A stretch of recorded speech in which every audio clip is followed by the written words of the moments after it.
Davao City. Sa administration ko po as mayor, unang-una, ang Davao ngayong araw na ito ay fourth most competitive city sa buong bansa. Number 4 po kami sa competitiveness. At pangalawa po, ang Davao City, isa sa top 10 pinakamayaman na syudad sa buong bansa. At hindi po madaling gawin yon dahil ang aming syudad ay nasa Mindanao at alam naman natin na laging nahuhuli ang Mindanao sa usapang panggobyerno.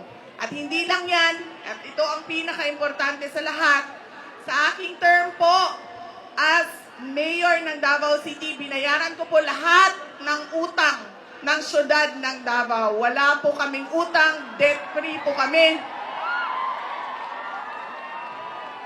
Yung aming kabataan ay wala po silang mamanahin na utang sa gobyerno ng Davao City.